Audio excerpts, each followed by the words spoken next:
चांद जे करे तस्वीरूं कढाइण जे लाइ न आया आहियूं।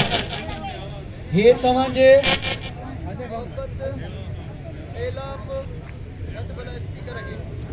मोहब्बत मेलाप सुञाणप इलाइक़नि जे अंदरि हर माण्हू जेको आहे ईअं चवंदो आहे हिते सिंधी रहनि कोन था, पर ही कल्चर डे जेको आहे साबित कयो आहे त ईअं हकल थिए थो जंहिं बि इलाइक़े में। हाणे ही न्यू कराची मंगो पीर अचानक होटल जे एक थोड़े इलाके में जेको ही सद थियो आ, तवा पाण के सिंगारे उता निकरी आया हो, जेके नबी भी गालायो पाण में उहे भी गड बैठा हो, जेके तवा पाण का परे परे रहण वाला उहे भी गड बैठा हो।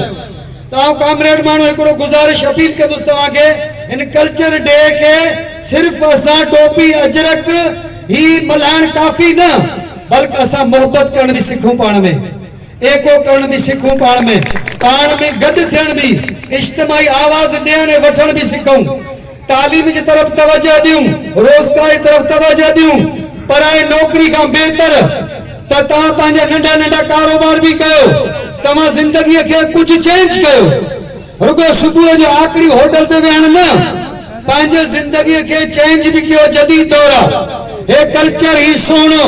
मां तव्हांखे यकीन ॾियारां थो, मैं दुनिया जा 27 मुल्क घूमी आयो आहियां, पर हेड़ी सोहणी कल्चर जेका है, ही सोहणी कल्चर हर कौम जी कल्चर पंहिंजो आहे, कंहिंजो फिको, कंहिंजो साओ, कंहिंजो नासी, कंहिंजो जेको कारो, कंहिंजो बगो, पर ही जेको सिंध जो कल्चर आहे इहा दुनिया में कोने, न हिंदुस्तान अफगानिस्तान, पर मां चवां थो वर्ल्ड में कोने।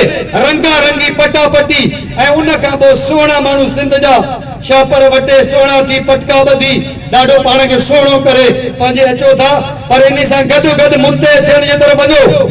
हालात तव्हांजे खिलाफ़ वञनि पिया, हे करवट बदिलजे पियो, हे नंढा नंढा जेके ताज सिंधियुनि जा ॿियनि जा पाण में जुड़नि पिया, हालात अनकरीब ख़राब थियण वारा आहिनि। ही अॼु ही कल्चर डे जे हवाले सां पैगाम आहे, 21 ख़त्म थींदव, 22 स्टार्ट थींदव।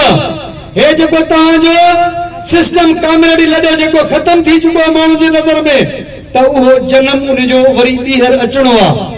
कामरेडी लॾो माहौल पैदा थियणो आहे, जो कामरेड जेको आहे दिल आहे सिंध जो, कामरेड जेको वारिस आहे सिंध जो, कामरेड सिंधी माण्हू जो वारिस आहे, कामरेड जेको रस्सी आहे सिंध जो, कामरेड जंजीर आहे सिंध जो।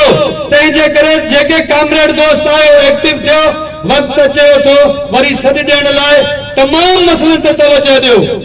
तमाम हे जेके सोहणियूं कचहरियूं तव्हांजियूं, हे मामला मसइला बेहतरीन आहिनि, पर अञा कुझु ॿिया अथव, उन जे लाइ वक़्तु ज़ाया न कयो। जंहिं बि भाउ ते मुश्किल घड़ी अचे उन टाइम पहुचण जी कोशिशि कयो। मुंहिंजे ख़्याल में ॻाल्हियुनि में सॼी राति गुज़री वेंदो, मुंहिंजा ॿिया बि दोस्त वेठा आहिनि।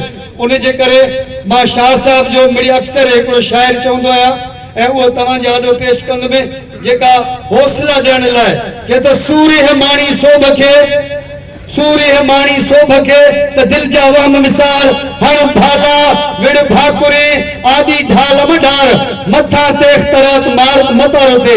जिए कल्चर डे, जिए सिंध, जियन सिंधी मारवाड़ा। वॾी महिरबानी।